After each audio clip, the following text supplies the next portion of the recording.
Did you guys hear about that cow farm or whatever that blew up? Mm-hmm. What was it? 18,000 cows? How many it was? Apparently they burned to death or something. Where was that?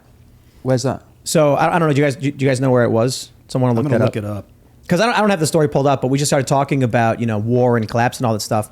And then what I'm seeing from a lot of commentators, I'm seeing from a lot of older people that are saying, like, all of my life I have never seen this many food plants and farms blow up, burn down, or otherwise just be destroyed. That was in Texas, actually. It was in Texas. Yeah. People and I'm seeing people be like, it feels like something else is going on here.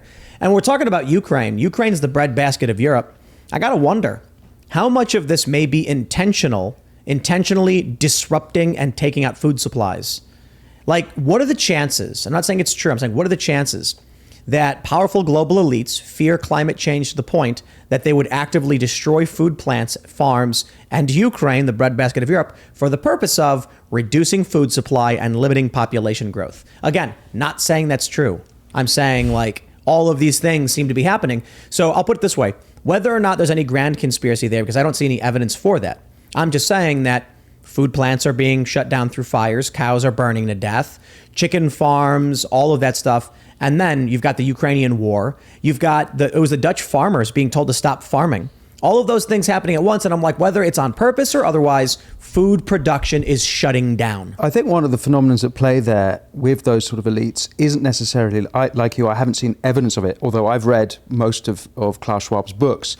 And what there is evidence is that he has a completely different set of priorities. And if your priority is to defeat this great supposed climate apocalypse, you just forget about the other things. So I think that's maybe more at play. And that's certainly the case in the Netherlands with the Dutch farmer revolts, where they just prioritize their green policy, completely neglecting the farmers themselves, and that's why they stormed up against it. Yeah, and there's an example in California with them shutting down gas-powered cars. There's say, like, by 2035 they're not going to sell gas-powered cars, but then they say, hey, we're having a heat wave. Don't charge your electric car, please.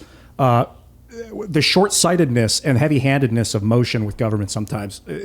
I agree with you. It's not short-sighted. I think it's done on purpose, to be honest with you. Sorry, Bill. It's interesting that you actually read Klaus Schwab's books. I want to hear a little bit more about that. Like, what's your feeling from him reading his words? The most terrifying thing, and if there's one book to read, it's not The Great Reset, it's The Great Narrative.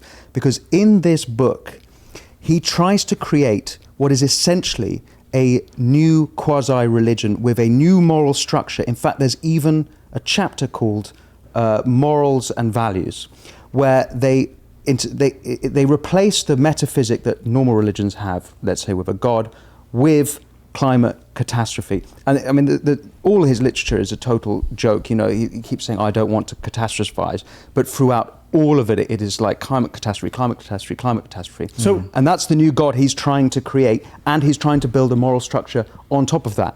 And that's how he's trying to unite the world instead of essentially religion. It sounds like the perspective is, correct me if I'm wrong, there is no climate crisis, and he's creating a unifying enemy to try and create a moral structure around for the sake of globalism. I think he thinks there is a climate crisis. I think he believes if you read the UN reports on the climate and he takes the worst scenarios. They're usually written as unlikely or highly unlikely, but he'll take the worst case scenarios and think we need to do something about this. So I'm not sure how as far as you can have good faith with Klaus Schwab, right? Good faith scenario is that he really believes that. Well, he'll do anything to guys. This has me scared. We got to help Obama. We got to help him. He must not know this. He bought waterfront property in Martha's Vineyard. Someone's got to send him an email or something. He texted me earlier. He's let him freaking know. out. No, it's imminent. He didn't text me. Billy Moobs Gates also beachfront property. Oh no! Do they know? I don't. We got to help him. Well, the thing is, we got to send him an email and let him know that the water levels are going to rise. There could be a climate catastrophe if we do nothing. But the problem with these models is they don't take into account mitigating factors or changes in technology or carbon capture. I got an answer for you guys. In all seriousness.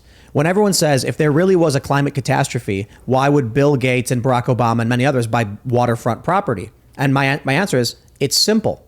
Because you will own nothing and you will be happy. Their plan is, I can own this waterfront property because we're going to solve the problem by taking away everything from you. Yeah, we're gonna solve it and I justify it because I'm buying the carbon credits. I can fly private. They're not justifying everything. They don't need to justify anything. If let's say let's say this. It is a fact. Ocean levels will rise if we do nothing.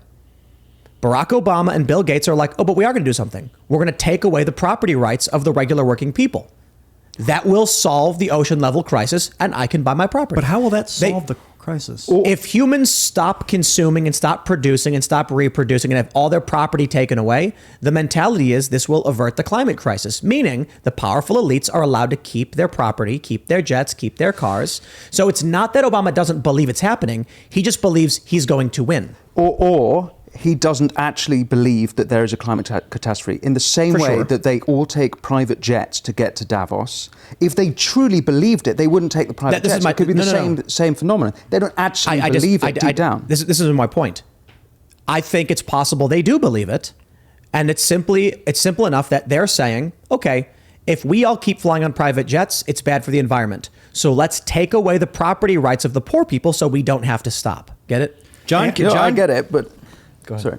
No, I was just saying John Kerry actually recently got confronted. How do you justify flying private so often?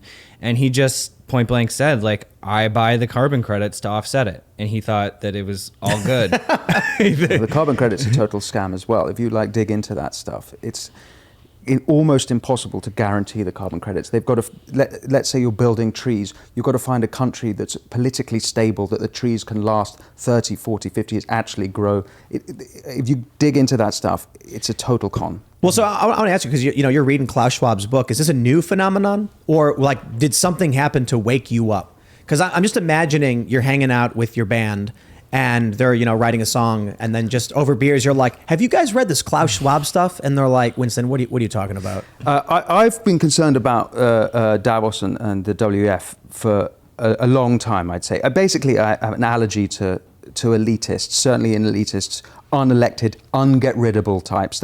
I've had that, and my family, and I have journalists in the family, and this is the kind of conversations we have. So I've been interested in that stuff a long time, and I think seems like you fellas, you see the stuff they say, like you'll own nothing, you'll be happy, and you think, bloody hell, what the hell is this?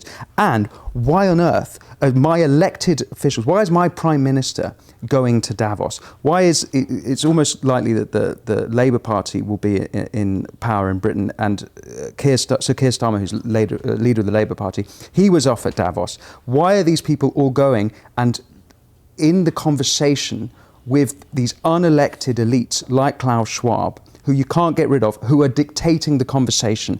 Why are they going there? It's the Coachella of politics. It's exactly like that. What would be cool, though? If, at Davos, in their highly secured facility, is this machine called the progenitor device that connects to base reality outside the simulation, where all the world leaders communicate with the 17-year-old who's playing Sim Earth. That's just it. Nothing. There's no big conspiracy. It's the occult is a big part of people that get really, really rich and they have not much more to gain. They start going inward. Maybe Luke, you can explain more about that. I know I've seen stuff. I've read stuff. I don't know for sure. Luke, is Bohemian Grove still happening? Yes. So is the Bilderberg meeting. But the Bilderberg is not nearly as occult as Bohemian. Hold on. That we know of. I got to say this. Remember when Bilderberg was a conspiracy theory? Yeah, they first told us it doesn't exist, and if you think it does exist, you're a crazy conspiracy theorist. Then they said, oh, it does exist, but nothing really happens there. It's just the world's most powerful people coming together in secret, meeting together and having off-the-record meetings as they arrest members of the press like myself trying to report on it. Nothing to see there, and then they're like, oh yeah, little tidbits here from the New York Times, the Washington Post admitting that this is where politicians are selected to be vice president. This is where major decisions are being made specifically with the larger geopolitical perspective. At Bilderberg last year, there was a NATO member that was able to, of course, achieve NATO member status. That was first discussed at this Bilderberg meeting. I'm going to look at the particular details of that and get back to you guys here in a little bit. But as you were saying, Bill, it's not that they're playing politics.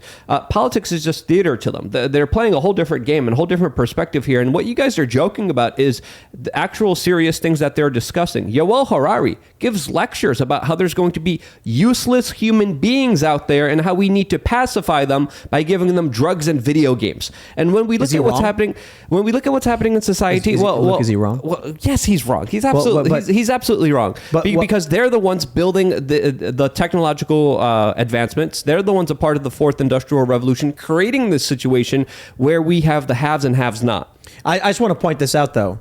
I don't believe the end result that these people are preaching is the appropriate response. But I certainly think there is a cognitive dissonance in complaining about the woke cult, but then also saying there aren't useless people out there. I guess you can say that the woke cult is the useful people for these autocrats and dictatorial warmongers. They want a mindless zombie horde to do their bidding.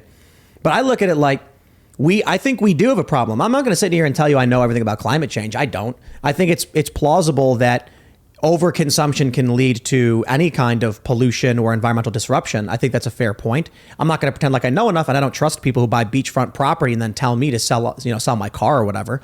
But I also think you go to these big cities and you will see nothing but useless people. And I'm not trying to be a dick. I'm not trying. They don't have to be useless, but the problem is many of them are listless and purposeless, and then they seek out authoritarianism. They support the worst of the worst ideologies. They actively disrupt and destroy. So, not that I agree with that guy who's kind of a nightmarish despot. I do think it's important to point out we have a cultural problem in the U.S. where we have a large swath of people who don't contribute anything but just drag the system down. Yeah. Combine that with the fact that they also don't have a god, right? So they get behind, let's say it's the woke religion or the environmentalist religion, all these different quasi pseudo religions filling the void, and they have meaningless lives. It's a serious issue that we have to address. We have to create meaningful lives for people. So in that sense, much as Yuval Noah Harari puts my back up and I get very nervous with the stuff he says, that I think you're right. We have a purpose crisis in the West. Thanks for watching this clip from the Timcast IRL podcast. Hang out with us live Monday through Friday at 8 p.m. and become a member over at timcast.com for uncensored, members-only shows exclusive. Thanks for hanging out, and we'll see you all next time.